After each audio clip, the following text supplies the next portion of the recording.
આમ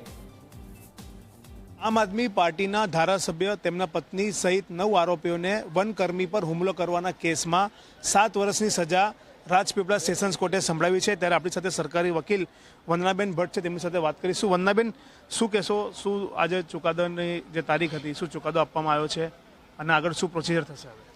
આજ રોજ જે ચુકાદો કરવામાં આવ્યો છે, આમ આદમી પાર્ટીના ધારાસભ્ય ચૈતરભાઈ તેમજ તેમના જે અન્ય સહ આરોપીઓ હતા, એમાં 5 પુરુષ આરોપી હતા અને 4 સ્ત્રી આરોપી હતા। એ તમામને 7 વર્ષની કેદની સજા અને 25,000 રૂપિયા સુધીનો દંડ 25,000 રૂપિયાનો દંડ ફટકાર્યો છે।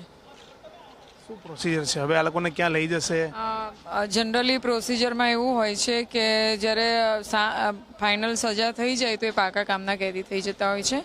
તો આપણે ત્યાં જે જિલ્લા પ્રશાસન છે, એમને જે જિલ્લા પ્રશાસન હોય છે એ બરોડા સેન્ટ્રલ જેલમાં કરતા હોય છે, કારણ કે આપણે ત્યાં જેલમાં અત્યારે અહીંયા પાકા કામના કેદીઓ નથી રાખવામાં આવતા। તો આ તમામ આરોપીને હવે બરોડા સેન્ટ્રલ જેલ લઈ જવાશે? હા, બરોડા સેન્ટ્રલ જેલમાં લઈ જવામાં આવશે।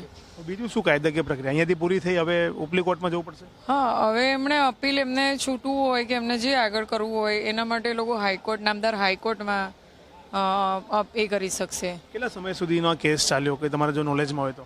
આ ટ્રાયલ બહુ ફાસ્ટ ચાલી, એટલે 2023નું મેટર હતું અને પછી 2023નું મેટર હતું, અડધું મેટર ડીજીપી શ્રી મિસ્ટર જે ગોયલ સાહેબે કર્યું અને અડધી મેટર એમણે ચલાવ્યા। પછી એમાં સ્પેશિયલ પીપી તરીકે ફાસ્ટ ચલાવવા માટે થઈને સ્પેશિયલ પીપીની નિમણૂક કરવામાં આવી હતી, મિસ્ટર અમિત નાયર કરીને। અને આ જે મેટર છે એ આપણા એડિશનલ ડિસ્ટ્રિક્ટ જજ શ્રી એવી હીરપરા સાહેબને ત્યાં મેટર ચાલી છે, એટલે 2023થી અત્યારે 26માં। સવાલ, આજે